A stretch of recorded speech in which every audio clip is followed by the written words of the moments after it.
Hola, hoy estamos súper contentas porque después de algún tiempo sin publicar, pues aquí estamos otra vez y además con una invitada muy especial y además con un tema sensacional. Hoy nos acompaña la profesora Reina Mercado. Un aplauso para ella.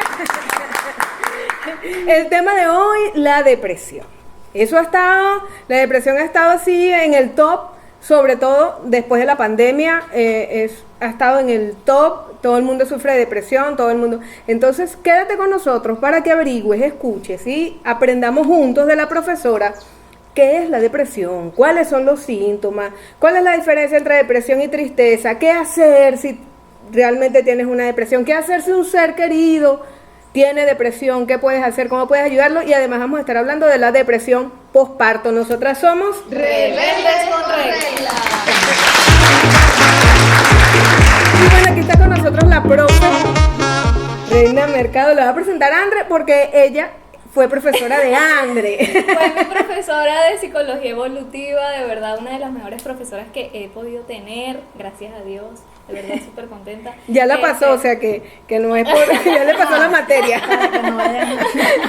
Es muy buena. Muy buena. No es para que la pase que está diciendo.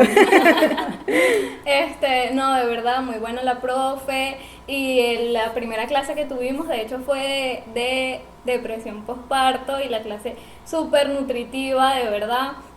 Y dije, la tengo que entrevistar en el podcast. En algún momento estábamos viendo clase online y yo, pero ¿cómo se contacto? No sé qué, ¿cómo hago la cosa? Porque nada como que, tener contacto y todo eso.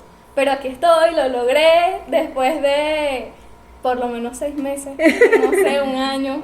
De verdad, profe, súper contenta de que esté aquí con nosotras y enseñándonos y bueno, prestándole a esa gente todo su conocimiento, de verdad. No, muchas gracias a ustedes por la invitación. Qué bueno que estamos aquí. Vamos a tratar de exprimirle y vamos a comenzar para no perder tiempo. Cuéntenos, profe, ¿qué es la depresión? Ok, la depresión, según nuestro manual, el manual estadístico que diagnostica los trastornos mentales, el DSM-5, lo que siempre le decimos a los muchachos, revisen el DSM-5. Es terrible. Uno ama la psicología, pero llega el DSM-5 y que, ¿será que es verdad? O sea, amas la psicología y odias el DSM-5. No, a identificarse y yo, ¿pero qué es esto? Ya va. Él califica la depresión como un trastorno del ánimo que se caracteriza en el individuo porque presenta ciertas un estado deprimido, ¿okay? Que es muy diferente a una tristeza. Este estado deprimido va acompañado con alteraciones cognitivas, como por ejemplo falta de concentración, falta de atención, y alteraciones somáticas como el sueño, ¿okay? Se altera el sueño, como trastornos al momento de la alimentación, que es diferente a trastornos alimenticios, ¿okay? Cuando yo hablo trastornos al momento de la alimentación es que posiblemente como mucho o poco, ¿okay? Disminuyo o incremento. Para nosotros evaluar a las personas tenemos que tomar en cuenta, según el DSM-5, unos criterios, ¿okay? Estos criterios diagnósticos están los que les comenté, que son un aproximado como mínimo de 5 criterios. Entre 3 a 5 nos habla el manual. ¿Cuáles son los que ya mencioné? Alteraciones en su área cognitiva. Cuando nosotros hablamos de áreas cognitivas, nos vamos a ubicar. Uno de los tantos investigadores que estuvieron con esto es Jean Piaget, quien se encargó de evaluar las áreas cerebrales, que son estas que nosotros evaluamos al momento de hacer una entrevista. Digo nosotros, los psicólogos o los que estudiamos la parte mental, como los psiquiatras. Exactamente. ¿Cuáles son estas? La atención, memoria, concentración. ¿Por qué ellas se alteran? Porque si la persona no duerme correctamente, vamos a decir que tiene un insomnio, automáticamente no va a tener buena concentración ni atención. Que una cosa lleva a la otra. Exactamente. Ahora, una vez de evaluar estos criterios y observar que ya están, nosotros tenemos que tomar en cuenta qué tipo de depresión hay. Okay. El diagnóstico nos lleva a que existen episodios depresivos leves, moderados, graves y episodios depresivos constante, ¿ok? Cuando hablamos constante estamos hablando de que se ha instaurado como mínimo por 2 años ya la depresión en la persona. Comienza a ser algo crónico. Exactamente, ¿ves? Okay. Para que sea una depresión, ¿cuánto tiempo debe durar? Entre O sea, una tristeza y una depresión. exacto, la tristeza, para que la tristeza llegue a ser una depresión, ¿cuál es el tiempo de duración de la tristeza? El manual nos habla de 2 semanas, pero Okay. debemos, particularmente yo como psicólogo, tomo en cuenta cuál es el evento que posiblemente llevó a la persona. Por ejemplo, si yo hablo de un paciente que está viviendo un duelo por una pérdida física de un hijo, Okay. yo particularmente pienso que este es el duelo que no se supera, sino que se aprende a vivir con él. Pero si es un duelo por pérdida de padres, por pérdida de hermanos, el deber ser es que dentro de las 2 primeras semanas está la tristeza, está el llanto, pero posteriormente a la 3ª, 4ª semana la persona comienza a ejecutar otra vez sus actividades diarias. Mientras que si la depresión, que vamos a decir es la 3ª semana, comienza la persona, mantiene la persona esa posición deprimida, esa tristeza, esa... No quiere comer, no duerme bien. Exactamente, ya ahí estamos hablando de que hay una depresión leve. Pero resulta que el sujeto después, no quiero tener las actividades, he perdido el placer a todo, ya estamos hablando de que ella se va a ir progresivamente incrementando. Y aunque esto no entra mucho en lo que es la depresión, pero un duelo, una tristeza por duelo puede ocasionar un trastorno psicótico. A menos que haya una depresión con síntomas psicóticos, que ya estamos hablando de una depresión grave con síntomas psicóticos. Que Okay. una persona con duelo, o sea, ya haya perdido un familiar muy cercano, y tenga ideas delirantes y toda esa situación. Sí, por ejemplo, que alguien te diga, perdona que te interrumpa, pónganse ustedes que ha tenido un mes que tuvo la pérdida, y la persona te diga, mira, yo estoy viendo al fallecido, mira, estuvo aquí, se sentó conmigo, comió, ahí estamos hablando de un episodio psicótico. Okay. Ahí estamos hablando que obligatoriamente tiene que ser evaluado por un profesional. En este caso, 2. Estamos diciendo, tiene que evaluarlo el psiquiatra y el psicólogo, aplicar la psicoterapia. Es importante recalcar mucho que la cultura que tenemos en los países latinos, especialmente en nuestro país Venezuela, acostumbran a decir, yo no voy al psicólogo, yo no voy al psiquiatra porque no estoy, entre comillas, loco. No necesariamente hay que tener un trastorno Cuando ya mental. estás loco no tienes remedio, o sea, que vayas al psiquiatra.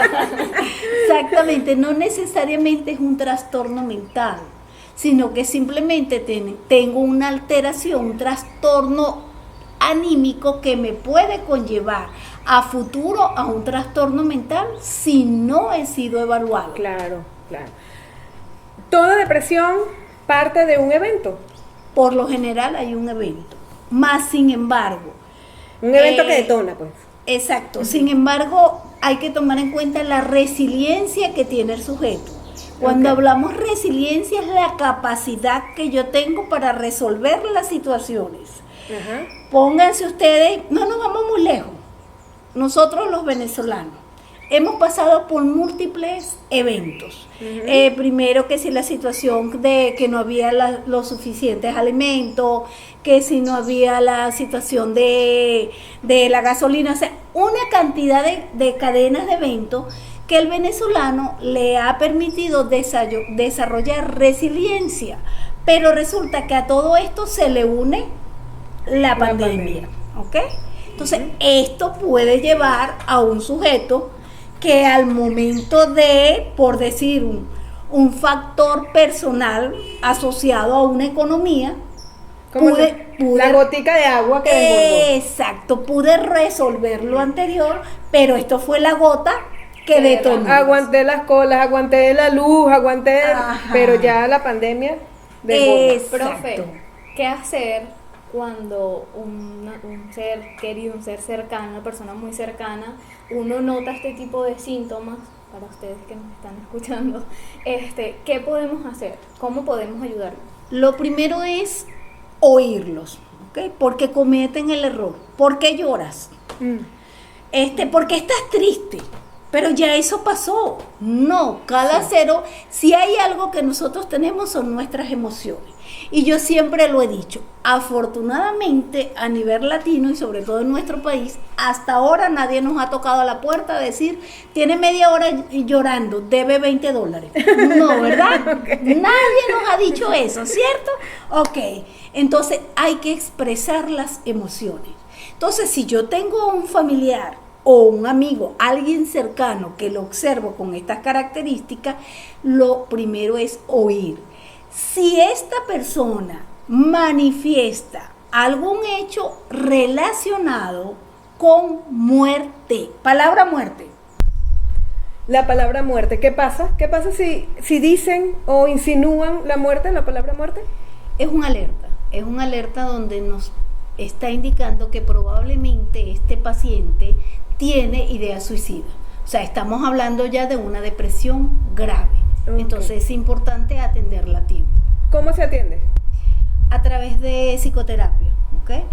Cuando ya hablamos de una depresión grave, tiene que haber fármacos. Cuando hablamos de fármacos, tiene que ir acompañado con un psiquiatra. También es importante que conozcan que esas ideas suicidas no siempre, también están como matizadas, ¿no? Entonces, frases como, no quiero despertarme, quedarme dormida y no despertarme más. Ese tipo de frases exactamente también prenden la alarma. Prenden la alarma y hay que estar al pendiente. Y sobre todo no dejarlo solo, mientras tenga la asistencia psicológica o con el psiquiatra. Ok, entonces yo escucho a mi familiar, si dice la palabra muerte o lo insinúa, bueno, inmediatamente prendo las alarmas, y si no... Igualmente, si yo veo a un familiar que está decaído, que no tiene ánimo de hacer actividades, que dice que no se quiere bañar, que no, ya estamos hablando de una depresión. De igual forma, tengo que escucharlo, a ver qué es lo que está sintiendo, pero orientarlo a que vaya a un especialista. Ok.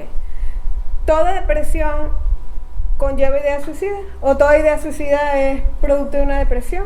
No necesariamente, porque de hecho la Organización Mundial de la Salud ha hecho unas investigaciones y se ha evidenciado en las mismas que incluso el sexo masculino, depende de lo que esté viviendo, el evento que esté viviendo el sujeto, puede conllevar a un estrés, te puedo decir, por ejemplo, una pérdida económica grande, que conlleve en ese momento un estrés, lo somatice o lo lleve a pensamiento suicida e inclusive puede ejecutar el hecho. Ahora, si yo hablo de una depresión leve, moderada, posiblemente no están asociadas con esas ideas. Simplemente es la tristeza ahí a flor de piel, es la parte deprimida, pero no necesariamente se quiere morir. Ok. Está el desánimo, está desinterés. Exactamente. ¿A partir de qué edad, profe, podemos sufrir de depresión? En la edad no tenemos edad, porque inclusive los niños pueden tener depresión. Sobre todo estos niños que los están dejando con otros familiares que no son los padres, esto los puede llevar a un estado depresivo. Inclusive en ellos se manifiesta mucho la depresión acentuada en ansiedad. ¿Qué quiere decir esto? Que ven al niño constantemente en movimiento, le llaman entre comillas hiperactivo, inquieto. y puede Ok, ser ok. que tenga allí un rasgo de depresión. O sea, que la ansiedad es uno de los síntomas. No, la ansiedad es un síntoma. No, la ansiedad No, es un ¿verdad? trastorno Sí. del ánimo. Ok, ¿ok? pero entonces, ¿cuáles serían los síntomas de un niño que esté sometido a una depresión? Por eso te digo, puede estar acompañado, si está acentuada una ansiedad, puede estar acompañado con mucha inquietud. Si ok. está Que deprimido, es contrario a lo de que pasa con el adulto, entonces. exacto, pero si hay pura depresión, nada más el trastorno de depresión, se ve mucha tristeza, el niño está aislado, llora constantemente, entonces igual hay que atenderlo. Ok. ¿De qué forma? Llevándolo a un profesional. Sí, Que se lave la cara con agua fría, que vaya al fútbol, al béisbol, a 3 veces por danza. semana. Ah, claro. No, Que es no. lo que vemos mucho en redes sociales, que no, si estás deprimido, anda y házate como un pollo en la playa. Epa, ya Piensa va. bonito, piensa bonito. no. Haz ejercicio 3 veces por semana. Claro, eso puede ser un acompañamiento, pero es que obligatoriamente requiere, para empezar, tiene que ser diagnosticado Ajá, por un especialista de la salud. No podemos diagnosticar, yo no me puedo No. diagnosticar viendo Instagram. No, Ok. bajo Que ningún lo hacen concepto. mucho, lo Muchísimo. hacen demasiado. No, es que yo tengo ansiedad Conmigo generalizada. llegan pacientes, no, lo que pasa es que yo tengo trastorno bipolar. ¿Te diagnosticaron? No, pero yo vi en Instagram y entonces No, nada tiene que estar diagnosticado por un profesional. Ok. Una vez que esté diagnosticado, tiene que tener acompañamiento. Vuelvo y repito, depende del tipo de depresión. Después de depresión grave, automáticamente tiene que tener fármaco. Esto es emitido por un psiquiatra y psicoterapia es realizada por un psicólogo. Estas psicoterapias se pueden aplicar si se aplica psicología positiva, como Ok. psicología conductual. Entonces, la psicología positiva, una de las herramientas es, por ejemplo, leer mensajes que sean positivos, pero esto tiene que ir acompañado Claro, con el especialista. Por supuesto, Exacto. por supuesto. Profe, la depresión posparto. Yo he escuchado por ahí frases como, la depresión posparto le da nada más a las actrices y a las cantantes famosas. Las mujeres pobres no podemos tener depresión posparto porque tenemos mucho que hacer. ¿Qué opina usted de eso? No, la depresión postparto, sobre todo lo que es cuando es una población joven. Estamos hablando de estas adolescentes que salen embarazadas a temprana edad. Más sin embargo, ahorita, vuelvo y repito, por la situación atípica que se ha vivido estos últimos años en Venezuela, donde la mujer, vamos a llamar que siempre la mujer ha sido como quien dice matriarcal, una, entre comillas, como hablamos 4x4, que es la mujer que está, esto puede conllevar que al momento del embarazo pueda recibir toda esta carga emocional que posteriormente al tener el bebé me lleve a una depresión postparto. ¿Son los mismos Ok. síntomas? Ellas vienen acompañados con un sentimiento de tristeza, ansiedad, llanto excesivo. Aquí sí entra el sentimiento de minusvalía, aquel miedo de que no puedo cargar al bebé. Esto es normal si estamos hablando de un adolescente entre las 2 primeras semanas, pero si ya vamos a una tercera semana, estamos hablando ya de una depresión postparto. Y fíjese, por lo menos yo cuando he estado así recién parida, me ha afectado mucho 2 cosas. El cansancio. El cansancio de que mi nena tenga 2, 3, 4 días sin dormir y entonces son 2, 3, 4 días sin dormir yo, sin dormir el papá, nos turnamos por horas, una cosa así terrible. Y lo otro, también tener la sensación, sobre todo con mi hija mayor, de que no sé hacerlo, de que me voy a Exacto. equivocar, de que a mi hija le puede pasar algo porque no la sé cuidar bien. Exacto, pero te apuesto que esto te pasó las 2 primeras semanas y No me posteriormente, recuerdo. Ya hace un poco de años. posteriormente agarraste el ritmo. Ajá, El sí. que entra en una depresión postparto, no. O sea, se queda con ese temor y lo afianza durante el transcurso del tiempo. Eso puede tardar un año, Y 2 no, años. una depresión postparto puede durar un año, puede durar. La idea es que automáticamente debe de ir a un especialista. ¿Por qué? Porque también se puede dar desde un ámbito biológico. Por ejemplo, alteración hormonal, de la progesterona, o testosterona. Esto se altera, o como por ejemplo la tiroides también se afecta. Ok. Entonces, para todo es necesario ir a un especialista. Es decir, si yo veo que hay un cuadro de tristeza, y llanto exagerado y todo esto, ansiedad en una mamá y ya el bebé tiene un mes, por ejemplo, es buena idea buscar un acompañamiento profesional. Exactamente. Esa persona con depresión busca hacerle daño al bebé, o ya eso no sería depresión, porque de hecho también fue una profesora, nuevamente, nos dijo que, o sea, esas personas tienden a hacerle daño al bebé o perderse para no hacerle daño, porque creen que no son suficientes, o sea, existe ese sentimiento de minusvalía, yo no soy la suficiente mamá, yo no sé ser mamá, y me No, incluso voy. hacerle daño A con mí la no O le meditación. hago daño o me voy. A menos que haya una depresión grave con síntomas psicóticos. Oh, ¿Ok? perfecto. Si no hay síntomas psicóticos, no tiene por qué hacerle daño. Queda en el temor. Claro, aquí también se afianza mucho lo que es la autoestima de la persona. De la mamá. Para saber de la si hay mamá. un síntoma psicótico Exacto. o cualquier otra cosa, otro síntoma que tenga esa depresión, acompañamiento. Obligatoriamente, porque lo único que diagnostica es un experto en salud mental. O sea, no todas las mamás sufren de depresión. No, No, todas, Instagram, no. no Twitter, No. un experto en la salud Ajá. mental, por favor. Ajá, exactamente. Bueno, profe, muchísimas gracias, de verdad, Gracias muchísimas a gracias ustedes. por haber aceptado la invitación Gracias. de todo corazón. Síganos en las redes sociales, las redes personales Marzul Lira, las redes como psicoterapeuta astuta.mente. Y Está bien. rebeldes con Por regla. supuesto, sí, en rebelde con TikTok, regla. Facebook, Instagram, rebeldes con regla. Muchas gracias. Gracias a Gracias, ustedes. profe. Gracias.